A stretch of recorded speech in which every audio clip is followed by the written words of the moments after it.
Am I seeing my own things? Did you see what I just saw? Did I just see William Ruto drove all the way to Gatondo to see the disgusting, to see the war criminal, to see the genocidal prick called Uhuru Kenyatta?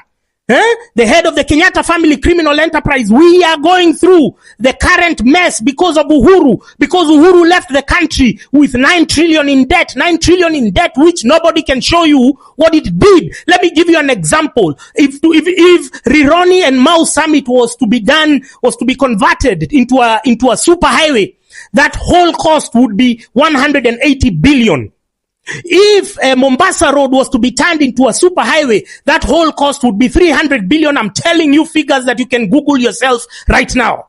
So with 480 billion, we could have at least seen 2 super highways during Uhuru Kenyatta's tenure. What do we have? We have concessional projects. We have the expressway, which we have to pay through tolls. We have the SGR, which we have to pay through tolls. So none of the 9 trillion that Uhuru left us paying, that Uhuru left us suffering, we are being overtaxed because of Uhuru. None of that money came from the 9 trillion that is in debt. And do you know where the majority of these loans are coming from? They are coming from commercial banks. It is domestic borrowing. What does domestic borrowing do? It discards. It forbids you and me from accessing cheap loans from the banks because they are charging us between 18% and 13%. Our predatory and cannibalistic banks. So, what business would Ruto have to go see to see Uhuru? It is desperation because these two people are joined together through the blood they shed, through the people they killed in the 2007-2008 post-election violence. I've seen a message there from Uhuru Kenyatta saying that, he was advising Ruto to follow I don't know what, to stop attacking critics, to stop doing what. But Uhuru is the biggest perpetrator of the same vices that he's purporting to caution Ruto against. He's the biggest asshole. He's the biggest thief. What value does he have to add to anyone's government, let alone the genocidal baboon called William Ruto? What value does he have? This is desperation. And it shows you that what they say all the time, they try to glamorize it, that the only thing that is common, the only thing that is cumulative in their pursuits as politicians is their interest. You understand? They are ready to set aside their differences because of the greater interest, their personal interest, their business interest. So it's never about us. We are on our own. We have always been our own. So when you're there championing, shouting about this politician, that politician, know that when shit hits a fan, you understand? When all is said and done, when they sit down, they will talk about their own interests. They worry about their children, their grandchildren, their bank accounts. They want to secure their Cayman accounts, their Virgin Islands accounts. You understand? That's all they care. Their Jersey and Guernsey accounts where they've been hiding our money.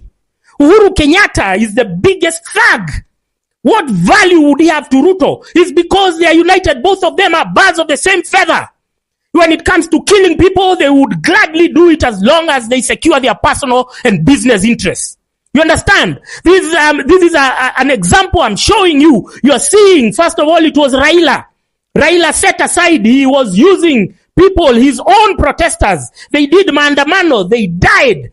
People even from 2017 called Baby Pendo died, and then he still did a handshake with Uhuru, the person whom he had insulted all throughout 2013 to 2017.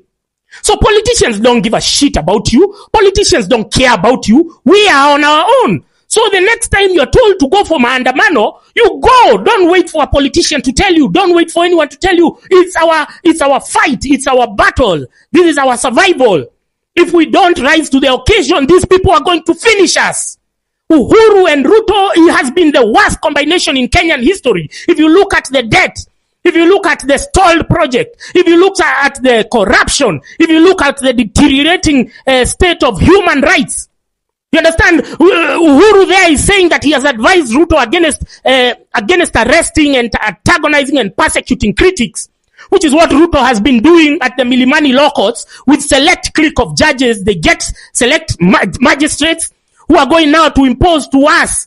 They take our passports. They take our gadgets. They raid our homes. All of these came from laws. The cyber crimes laws was passed in 2018 by who? By Uhuru Kenyatta. So Ruto is only operationalizing laws that were passed by Uhuru Kenyatta, and then they get friendly judges who they can bribe to pass judgments in their favor. And then you have another idiot there, another thug, a corrupt Supreme Court judge called Isaac Lenaola. He's coming to gaslight us. He's coming to gaslight us that we do hashtags. Kenyans on social media. Since when are you to be controlled? Are you to be tooled by outsiders? We have our own ecosystem that is free of meddling and interference from these characters. The Supreme Court judges have been the stumbling block in our attainment of universal goals of human rights, equality, justice. The Supreme Court has been the biggest hindrance, the biggest roadblock. How then can a Supreme Court judge come to tell us to push hashtags? Oh, the constitution of IEBC, let me give you a better opinion. Let me give you a better idea. Why don't we get rid of Ruto? We get rid of Ruto and we constitute IEBC, in the fashion that we want. We don't need Ruto to do it. He's not the one with the monopoly of implementing or whatever constituting IEBC. We have the tools. We have the power. In Kenya, the people, they retain the sovereign power. You understand? So you have to believe in yourself. You have to understand that we are on our own. You have to get it in your heads that these politicians will gladly shove you aside, will gladly throw us under the bus when a deal is put forward on the table. Ruto is desperate to go and look for Uhuru. These people never spoke during the entire period of COVID. They were angry. They were fighting. But now they can be able to set aside those differences that started in 2019. They can be able to set them aside so that they can shaft us, so that their business interests can prosper.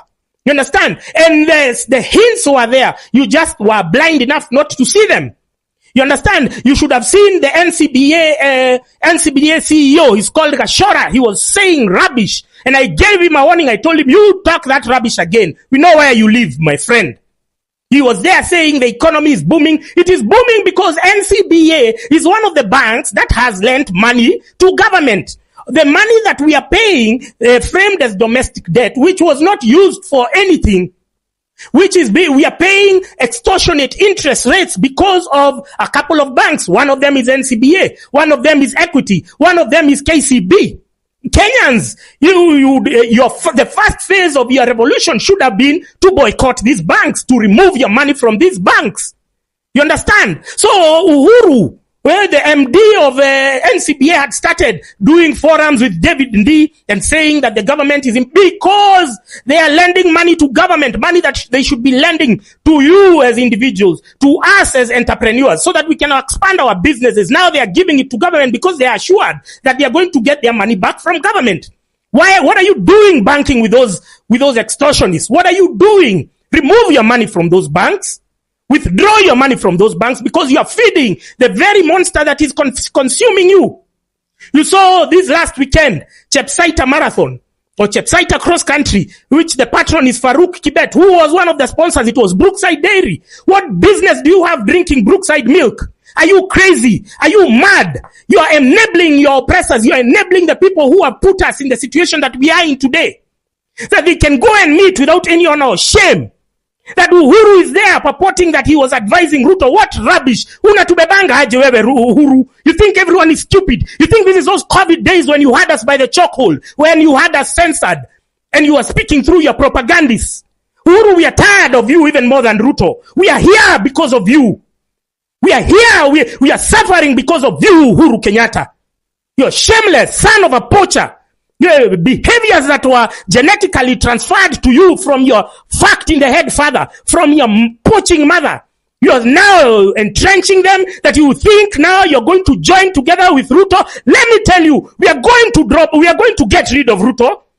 We are going to march to State House. We are going to come for you, Uhuru Kenyatta. We are going to come for your businesses because who the fuck are you trying to insult the intelligence? We are here because of you. You borrowed money. You cannot show us what you did with that money. All that money came from commercial banks. That money came from domestic borrowing. There is a capital deficit. There is a cash flow deficit in the country because of you. None of your tenders was successful. None of your roads, the roads were countrywide. Our power bills went high because of you. And you have no audacity. No, you have the audacity to even come and say, I was lecturing, I was advising Ruto to follow the law or to what? No, we know we know it's in your best interest for us to be curtailed. We know that Ruto's presidency has served your business interests more than anyone else. We know you're happy when the rest of us are suffering. You locked us down during COVID. You ensured that we cannot earn. All our jobs went because of COVID, because of a lockdown, a misguided lockdown. And then you're there. You think that now you're going to pass those strategies, that now you're going to bring Mutahi Kagwe to try and lock us down. We are going to get rid of all of you. And it's good. It's good that you have unveiled yourselves. It's good that we are getting rid of Raila. It's good that we are getting rid of Ruto. It's good that we are getting rid of Uhuru. All of you oligarchs. You have taken us down the drain. You are still not tired. You want to milk us even at our very most vulnerable. And you think that we are stupid enough. You think that we are going to take this lying down. Uhuru Kenyatta, you disgust me. You are the person who has caused us all this grief and pain and consternation. And then you're still trying to make political moves. Other presidents around the continent are retiring. You are still trying to make political moves. You want to extend our oppression. You want to continue it because you derive narcissistic pain and joy in seeing mass suffering. That's what you derive pleasure on. Let me tell you, Bwana Uhuru, I think you no longer have your finger in the pulse of the nation. You don't know the heightened state of civic awareness that we have. You have no clue. You think that now because you're there, you think that you are the kingpin of Mount Kenya. You think that you can transfer any imaginary goodwill that you have to this lunatic, to this despotic war criminal, to the genocidal baboon called William Ruto. You think. You got it wrong, Mr. Uhuru Kenyatta. Na umetubeba ujinga for far too long. Uhuru Kenyatta, wewe. You and the Kenyatta family criminal enterprise. You left us with 9 trillion in debt. Not a single project to your name. You understand? Everything, the interest rates went skyrocketing. The electricity bills, everything, our businesses went down. Jobs. You brought Alcoblo, which is being enforced by William Ruto today, by the extortionists at the Ministry of Interior was started by you. You made Nairobi CBD die down. Jobs have disappeared. The health sector crumbled because of you. And you think you're going to insult our intelligence? Bro, you got me fucked up.